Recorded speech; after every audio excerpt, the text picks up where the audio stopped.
parmi nous.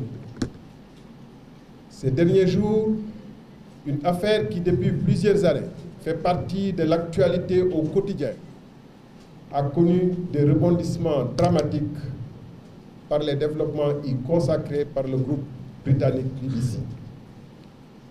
Elle apparaît déjà comme le plus gros scandale financier et politique du XXIe siècle au Sénégal, mêlant faux, corruption et trahison, ayant permis la mise à disposition des ressources naturelles d'un pays parmi les plus pauvres au monde entre les mains d'un groupe de voyous nationaux et internationaux.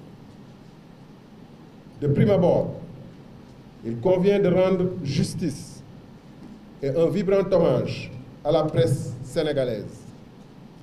Elle a fait un travail d'investigation et d'alerte fort remarquable qui mérite respect et considération dans un pays où, en dépit des apparences, l'opacité est la règle et la reddition des comptes l'exception.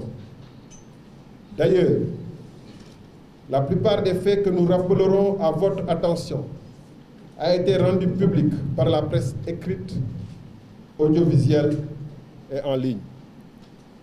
De larges extraits du fameux rapport étouffé, notez bien, rapport étouffé de l'Inspection générale d'État, IGE, de 2012, relatif à l'enquête sur le dossier Petro-Tim Timis, en mai 2000, sont disponibles en ligne depuis mai 2017 à travers des vidéos et des articles de la presse. Et comment ne pas relever à ce sujet les vidéos fort instructives délivrées par notre compatriote Baba Aïdara. Certains journalistes des médias audiovisuels privés avaient consacré des analyses dont la seule différence avec les informations de la BBC réside dans les montants des paiements effectués à l'étranger et obtenus au Royaume-Uni sans en rien atténuer la qualité du travail exceptionnel de la BBC. Mesdames et messieurs, nous allons procéder à un rappel des faits connus et vérifiables pour que désormais nul n'en ignore et pour que chacun, en ce qui le concerne, puisse en tirer les conséquences qui s'imposeront. Au demeurant, et dans la mesure où le rapport du l'IGE qui circule sur Internet a été déclaré par le ministre de la Justice comme n'étant pas encore parvenu au président de la République, SIC, dans la suite de la présente déclaration, il y sera fait référence sous la désignation suivante, le rapport étouffé de 2012. L'important reste que les faits décrits qu'il contient ont un caractère véridique et prouvé. Noterons donc en premier fait, en mars 2012, entre les deux tours de l'élection présidentielle, le gouvernement du président Abdoulaye Wade signe avec la société Petro-Tim Limited 2 contrats de recherche et de partage de production CRPP portant sur les blocs de Saint-Louis offshore profond et Kayar offshore profond.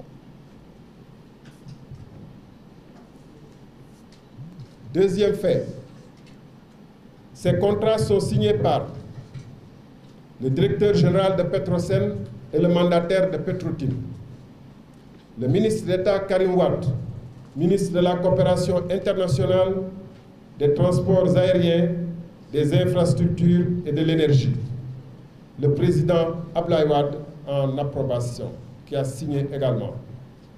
Troisième fait, les 2 décrets d'approbation de ces contrats sont signés mais non numérotés, ce qui les rend de nul effet et suspend ainsi l'entrée en vigueur des 2 contrats CRPP.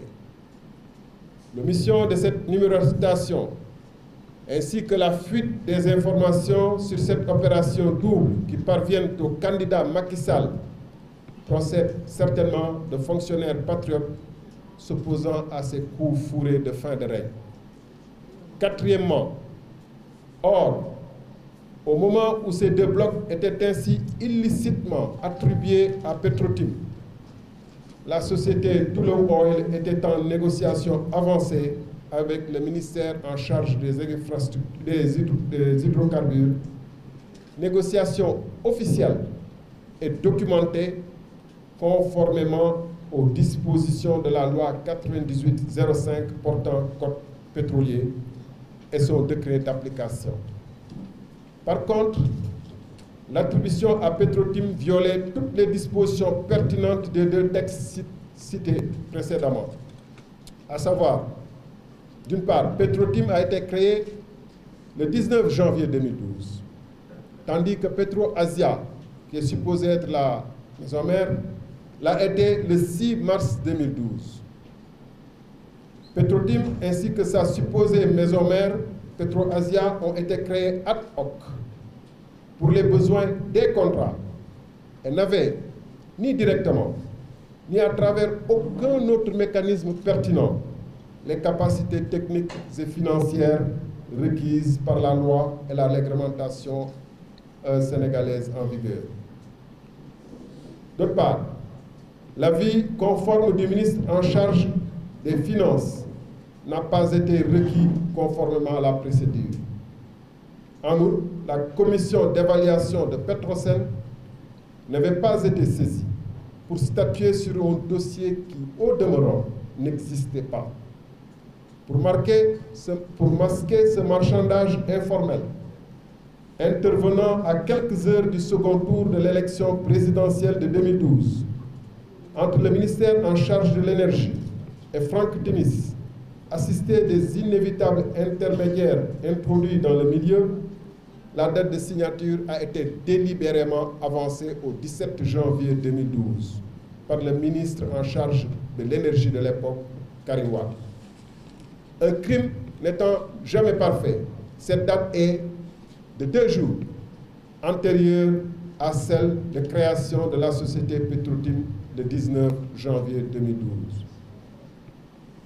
En raison de sa réputation internationale plus que sulfureuse, Franck Timis n'aurait jamais dû contracter avec le Sénégal au regard des textes régissant le secteur. Petro-Tim était une coquille vide dont les promoteurs n'étaient animés que par l'appât du gain, par la spéculation consistant à revendre leurs droits au moment propice, n'ayant ni les compétences techniques, ni les capacités financières, encore moins une expérience avérée dans le secteur des hydrocarbures. 5e fait, le candidat Macky Sall, alerté de ces transactions sordides, ainsi que d'autres qui s'opéraient entre les 2 tours de l'élection présidentielle, s'était solennellement engagé à les annuler une fois au pouvoir. 6e fait, aussi, dès le 30 mai 2012, le directeur de cabinet du président nouvellement installé a signé l'ordre de mission numéro 35 PR CAP IGE chargeant 2 inspecteurs généraux d'État d'une enquête auprès de la Société des pétroles du Sénégal, Petrosen, avec un dossier de base comprenant entre autres une lettre du 2 mai 2012 signée par Mme Awandongo, représentante de Tullow Oil Limited. 7e, l'empressement du président Macky Sall à faire la lumière sur les conditions d'établissement de ces contrats était aussi motivé par les soupçons d'implication de Karim Wade dans ce dossier et le désir de constituer le maximum de charges contre lui. 8e fait, le 19 janvier 2012, contre toute attente, Ali Ngouille Ndiaye, ministre de l'Énergie et des Mines, présente au Conseil des ministres 2 projets de décret accompagnés de pièces justificatives a priori revêtues d'informations pertinentes visant à approuver les contrats tels que signés par le régime précédent du président Abdoulaye Wade. 9e, le Conseil des ministres, n'ayant pas soulevé des objections sur les décrets numéro 2012-596 et 2012-597, plutôt, n'ayant pas signé d'objection, les décrets numéro 2012-596 et 2012-597 sont signés. Petro-Tim s'est engagé pour des dépenses d'exploration de 24 milliards de dollars, notez bien, sur chaque bloc, soit 48 milliards au total. 24 millions de dollars, soit donc 24 milliards au total pour les deux blocs. Toutefois, ce que l'ensemble du Conseil des ministres ignorait, à l'exception certainement de quelques initiés, au premier rang desquels Macky Sall, président de la République, Abdoul Aziz Mbaye, ministre directeur de cabinet du président, Aly Ngouille Ndiaye, ministre de l'énergie, c'est qu'une enquête de l'inspection générale d'État, IGE, était en cours relative au dossier. 11e, de plus, le président Macky Sall était indubitablement régulièrement informé des développements de la mission de l'IGE, conformément à la pratique sur ce genre de dossier sensible impliquant un ancien chef d'État et un ancien ministre d'État contre lequel se présentait une mission, il se préparait une mise en accusation, ne serait-ce que pour prendre les mesures conservatoires relatives à un dossier réputé être en cours, comme ils l'ont présenté. En conséquence, le président Macky Sall, Aly Ngouille Ndiaye et Abdoul Aziz Mbaye savaient que le rapport, les informations présentées sur le rapport de présentation étaient fabriquées de toutes pièces pour faire approuver les contrats. Le rapport de présentation introduit un fait nouveau par rapport au dossier tel que laissé par le régime précédent. En effet, Petro-Tim Limited y a été présenté comme filiale de PetroAsia Resources Limited. PetroAsia est présenté comme suit dans le rapport signé des mains du ministre Aly Ngouille Ndiaye. 2 points, ouvrons les guillemets. Un groupe de sociétés contrôlées par des investisseurs basés en Asie. PetroAsia est doté d'une expérience avérée et réussie dans le secteur de l'énergie et notamment dans l'exploration, production des hydrocarbures. On ferme les guillemets.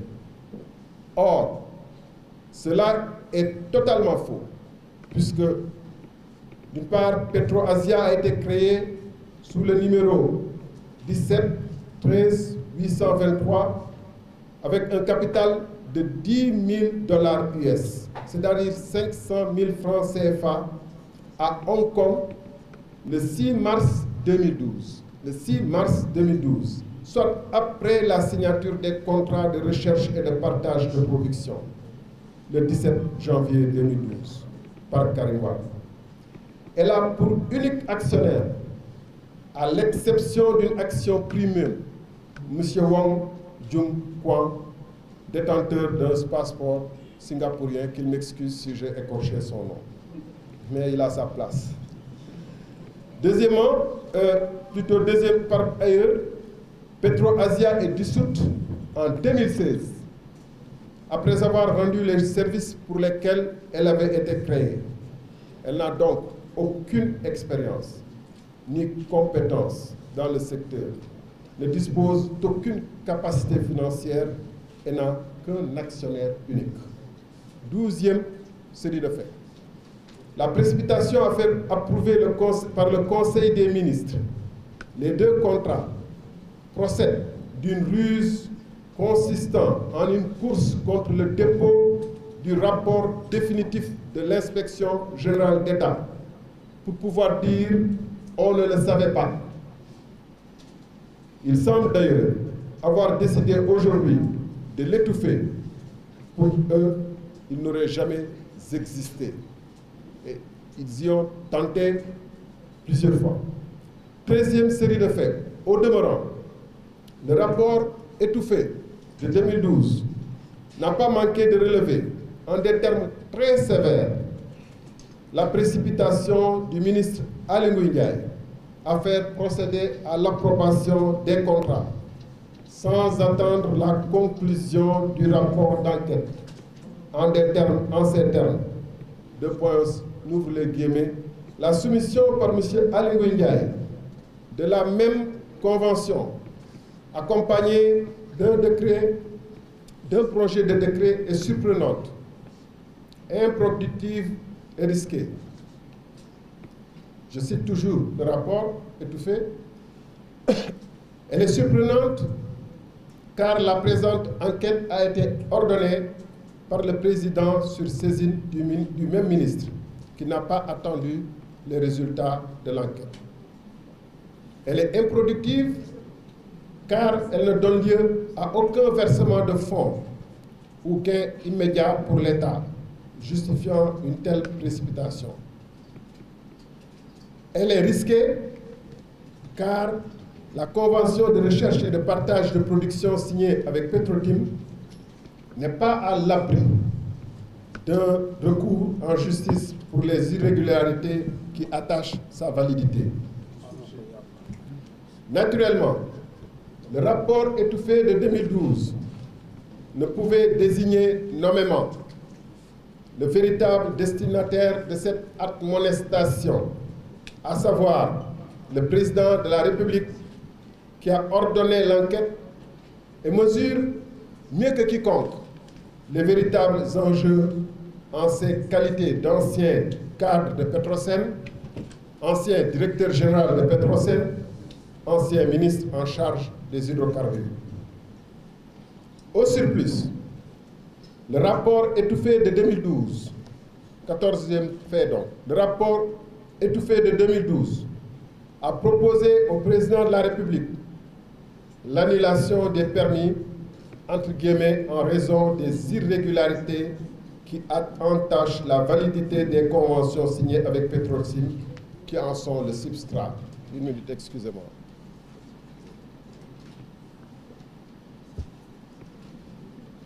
Donc, 14e série, au surplus, le rapport étouffé de 2012 a proposé au président de la République l'annulation des permis, on cite, en raison des irrégularités qui entachent la validité des contrats, des conventions signées avec Petrotim, qui en sont le substrat.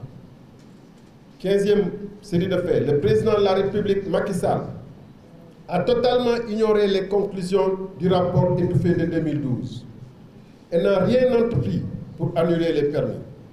Ce fait est extrêmement grave et sérieux parce qu'il démontre que le président de la République, mis au courant officiellement de ce que les décrets qu'il avait signés portaient un préjudice lourd aux intérêts stratégiques du Sénégal, a choisi de ne pas agir. C'est bien une preuve de plus, s'il en fallait, que les décrets proposés à sa signature par Aly Ngouille Ndiaye l'ont été en pleine connaissance de cause en ce qui concerne le président de la République. 16e série de faits. Preuve supplémentaire. Le 23 août 2013, pratiquement un an après avoir pris connaissance du rapport étouffé, le président de la République signe 2 décrets prolongeant la période initiale de recherche pour les blocs Saint-Louis offshore et Kayar offshore profond. Ce sont respectivement les décrets 2013-1154 et 2013-1155. Cet acte posé par le président Macky Sall est également extrêmement grave et sérieux, car en dépit du rapport étouffé de 2012 reçu un an auparavant, il signe et persiste à maintenir la société Petrotim dans les blocs Saint-Louis offshore profond et Kayar offshore profond. En outre, la prolongation de la période initiale, qui n'avait pas encore pris fin, et sans que Timis n'ait réalisé les obligations afférentes à la dite période, est inexplicable et apparaît comme une transgression de plus au profit exclusif de Timis. C'est que c'est parfaitement l'ancien DG de Petrosen devenu président de la République. Il apparaît clairement à ce niveau que le président de la République viole avec une intention flagrante et répétée la loi qu'il a juré d'observer et de faire observer. À ce point de notre développement, ces conclusions flagrantes, massives et graves ne manquent pas de se dégager. Mais il reste encore pire, confirmant que cette affaire est d'abord et avant tout une affaire Macky Sall. 13e série de faits. Le 3 juillet 2014, un arrêté du ministre en charge de l'énergie, Maïmouna Ndoye Seck, approuve le transfert par Petrotim Limited à Timis Corporation Limited de tous ces droits dans les contrats de Saint-Louis Offshore et Kayar Offshore. Ce transfert ouvre la voie à la vente par Timis Corporation de 60% des dix droits à Cosmos Energy le mois suivant, en août 2014. À cette date, Petrotim n'avait engagé aucune des obligations sérieuses qui lui revenaient en vertu des contrats. 18e membre. Cette opération entre Petrotim et Timis est manifestement exigée par Cosmos préalablement à son double rachat, car un minimum de due diligence conduit à prendre conscience et connaissance de tous les vices manifestes infestant les contrats de recherche et de partage de production sur Saint-Louis Offshore Profond et Kayar Offshore Profond, comme par exemple l'impossibilité que Petrotim ait pu signer un contrat avant sa date de création. 19e, un peu de patience et on termine. 19e, deuxièmement, 19e. En 2016, suite à d'importantes découvertes de gaz, d'abord dans le bloc Saint-Louis Offshore Profond, puis Kayar Offshore Profond, il apparaît que la société Cosmos, qui supportait seule les décaissements liés aux opérations d'exploitation, avait atteint les limites de ses capacités financières et devait rechercher un autre partenaire pour la phase de développement en vue de la production. C'est ainsi que BP a acquis en 2017 une partie des actions de Cosmos Energy. C'est le moment que guettait Timis pour engager des transactions tous azimuts visant à vendre ses parts aux plus offrants, ce qui n'est pas surprenant eu égard aux prédictions du rapport étouffé de 2012 soutenant que Petrotim était venu pour spéculer. Prévision fondée sur la foi d'avis d'experts. Vers la fin de l'année 20e, vers la fin de l'année 2016, constatant la défaillance totale de Timis Corporation, dès lors que cette société ne participait à aucune des réunions techniques relatives aux travaux d'exploitation en cours, pour apporter sa contre-expertise et ses analyses à l'effet de corroborer ou d'infirmer les informations, notamment celles cruciales relatives aux réserves de gaz et aux propositions techniques de développement envisagées par Cosmos Energy. Que donc Timis aussi, d'autre part, n'a pas pu honorer ses engagements financiers relatifs à la poursuite des travaux d'exploration et de forage, une fois épuisés les montants correspondant aux 60% cédés à Cosmos. Aussi, Timis Corp s'est retrouvé devoir à Cosmos 15 millions de dollars pour des travaux, avec des risques de devoir céder une partie de ses actions. Enfin, que pour Timis, les dépenses totales décaissées directement en avril 2017 se chiffraient à 4 millions de dollars, dont la nature exacte restait à définir, pour s'assurer que ces dépenses pouvaient être retenues comme coûts liés aux opérations. Le ministre de l'Énergie, Thierno Alassane Sall, a suggéré que l'État envisage le départ de Franck Timis, le retrait de ses droits, moyennant le paiement de frais éventuels. 21e membre.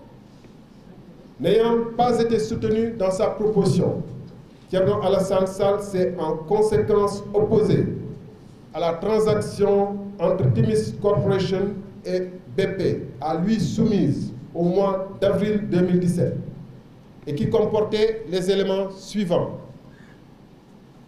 Paiement de 250 millions de dollars US, 137 milliards de francs CFA, une semaine après l'approbation par le ministre. Paiement de 25 millions de dollars US supplémentaires par puits en cas de découverte supplémentaire d'hydrocarbures lors des opérations de forage envisagées sur les deux blocs de Saint-Louis offshore profond et de Kayar offshore profond à concurrence de 2 puits maximum.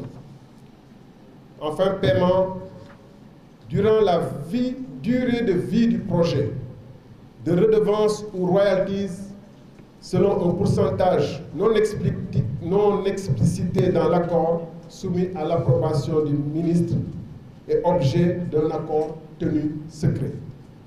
Or, cette clause secrète, contraire aux textes en vigueur et qui ouvre la voie à des paiements sur 40 ans à d'autres entités contrôlées par d'autres personnes que Franck Timis, est le nœud de l'opacité. Deuxièmement, pratiquement à la même période, l'ancien ministre Abdoul Mbaye, un des 3 signataires des décrets d'approbation des CRPP de Saint-Louis offshore profond et Kayar offshore profond, sur la base d'enquêtes personnelles engagées après son départ du gouvernement, à la suite d'alertes, dénonçait l'existence d'un faux après avoir établi son existence.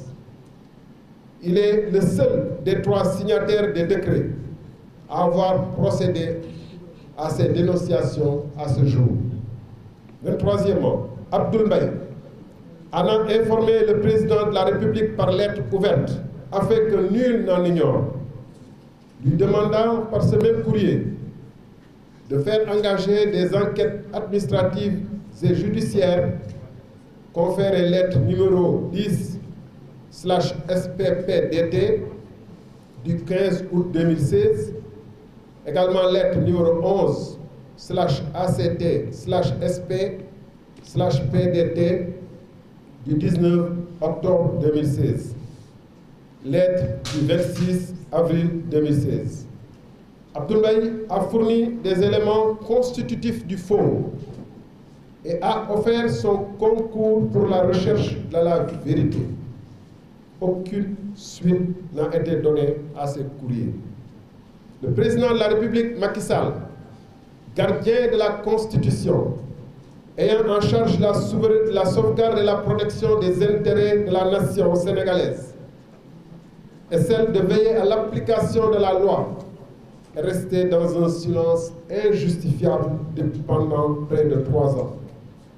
24e, d'autre part, Abdoul Mbaye a livré les mêmes informations au procureur de la République, Serigne Bassirou Gueye, sollicitant l'ouverture d'une enquête par courrier numéro 11/13/2018 du 13 février 2018, également rendu public. 25e, le procureur de la République, à son tour informé, n'a à ce jour osé donner suite au courrier demandant la recherche de la vérité par l'ouverture d'une enquête. Ce dossier, déjà très épais, serait incomplet sans mentionner le rôle d'Aliou Sall, frère de Macky Sall. 26e, Aliou Sall dispose de pouvoirs conférés par la société Petrotim Limited et certifiés par le consul général de Singapour le 23 mai 2012. Donc avant la signature des décrets le 19 juin 2012 par le président de la République, Macky Sall. Franck Timis a révélé dans une interview au quotidien sénégalais LAS numéro 3300 du 7 octobre 2016, ouvrez les guillemets, Aliou Sall est un employé. Il avait un contrat avec PetroAsia. Il devient employé de Timis Corporation. Aliou Sall a un salaire qu'il reçoit mensuellement comme tout travailleur. On ferme les guillemets, fin de citation. Et Aliou Sall crée la société Petrotim Sénégal SAU, capital 10 millions de francs CFA, le 4 juillet 2012 et en est l'administrateur général. 27e, l'enquête de la BBC révèle des paiements de 250 000 $ US remis à sa société Agritrans, dirigée par son oncle Ablaye Timbo, et dont le siège social est la propre maison de Aliou Sall, située Sicap Foire numéro 10753. Selon cette enquête de la BBC, c'est le contrat d'Aliou Sall. Le contrat d'Aliou Sall était du type obligation de résultat, c'est-à-dire qu'il ne recevrait l'essentiel de sa rémunération qu'une fois les décrets approuvés par son frère le président. 28e, Aliou Sall a donc été très utile au spéculateur Franck Timis pour l'approbation par l'État du Sénégal des CRPP signés sous Abdoulaye Wade, mais non encore entrés en vigueur, faute de décret, à la place des vrais opérateurs, choisissant même de les écarter, Tullow Oil par exemple. 29e, Aliou Sall a aidé des entreprises étrangères à obtenir des permis pétroliers et gaziers au Sénégal, ainsi que le renouvellement en violation de la loi contre rémunération mensuelle et prime de résultats. 30. Macky Sall, président de la République du Sénégal, prenant les décisions par décret au profit de sociétés d'une nébuleuse au service duquel son frère se mettait, n'a pas pu ignorer l'implication de ce dernier dans ces deals pendant que la loi sénégalaise était violée. L'implication d'Aliou Sall, frère du président de la République, est constitutive de conflits d'intérêts patents. Macky Sall l'a d'ailleurs reconnu au cours d'une interview à l'hebdomadaire Jeune Afrique, voire JA, le 28 septembre 2016, entretien avec Marwan Ben Yahmed. Mesdames, Messieurs, par sa formation et ses premières expériences professionnelles chez Petrosen, le président de la République ne pouvait non plus ignorer l'importance des pertes que subissait la nation sénégalaise. Choisissant un spéculateur plutôt qu'un opérateur professionnel ayant des états de service dans notre bassin ou ayant fait des découvertes sur la façade maritime de l'Afrique de l'Ouest. En définitive, cette transaction entre Franck Timis et BP a été validée par les deux plus hautes autorités de l'exécutif, Macky Sall et Mahammed Boun Abdallah Dionne. Elle sera approuvée en mai 2017 par le ministre de l'Énergie, Mahammed Boun Abdallah Dionne, installé dans ses fonctions pour la cause. C'est cette approbation qui a rendu possible le paiement des 137 milliards de francs CFA ou 250 millions de dollars depuis mai 2017. Ce paiement de BP à Timis est la contrepartie d'un échange de 30% de droits illégalement acquis de Franck Timis sur les blocs Saint-Louis offshore profond et Caire offshore profond, transaction qui en aucune façon ne saurait être liée aux investissements dans des opérations pétrolières très clairement définies dans les contrats de recherche et de partage de production. Pourtant, cette transaction a été jusqu'ici tenue secrète par le gouvernement du Sénégal et les taxes que le Trésor devrait collecter n'ont jamais été mentionnées dans la loi des finances comme telle. Mesdames et messieurs, au terme de cet exhaustif rappel des faits, il apparaît très clairement que le président Macky Sall, dans l'exercice de ses fonctions, a intentionnellement violé de manière répétée le Code pétrolier du Sénégal ainsi que son décret d'approbation en signant en 2012 puis en 2013 des décrets qui approuvaient des contrats qu'il savait sciemment établis dans des conditions frauduleuses. Le président Macky Sall a, en particulier, ignoré la réclamation déposée par Tullow Oil, comme si elle n'a jamais existé. Tout comme le rapport étouffé de 2012, pourtant établi par les services de la présidence de la République, l'inspection générale d'État. De la sorte, le président Macky Sall a incontestablement permis au sulfureux Franck Timis, un spéculateur connu et reconnu comme tel par les services de l'État, notamment par le rapport étouffé de 2012, de s'enrichir outrancièrement aux dépens de la nation sénégalaise. Le président Macky Sall a permis à son frère, M. Aliou Sall, qui ne dispose d'aucune compétence particulière ou motivée, de s'enrichir à coups de milliards sans service rendu à la nation. Malgré les alertes et saisines maintes fois réitérées, tant par l'ancien Premier ministre Abdoul Mbaye que par l'ancien ministre Thierno Alassane Sall, ainsi que par d'autres nombreux lanceurs d'alerte sénégalais, le président Macky Sall a persisté à soutenir le groupe Franck Timis et en aucun moment n'a posé le moindre acte pour la sauvegarde des intérêts du Sénégal, bien au contraire. Ainsi, le président Macky Sall a pris l'option délibérée d'exposer notre pays à des risques majeurs du fait de la présence d'individus dangereux comme Franck Timis au cœur des ressources pétrolières et gazières qui appartiennent au peuple sénégalais. Des incompréhensions, des frictions et de possibles conflits avec des sociétés globales et puissantes comme BP, car en définitive, l'ensemble des acquisitions de ces sociétés sont assises sur du faux établi en toute connaissance de cause du président de la République.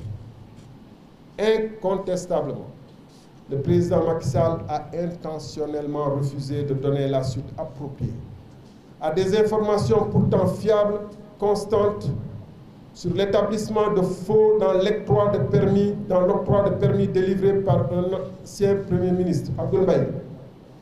Des informations délivrées par l'ancien Premier ministre Abdoul Mbaye, choisissant de laisser se dénouer, après ces saisines, des transactions financières au détriment du Sénégal.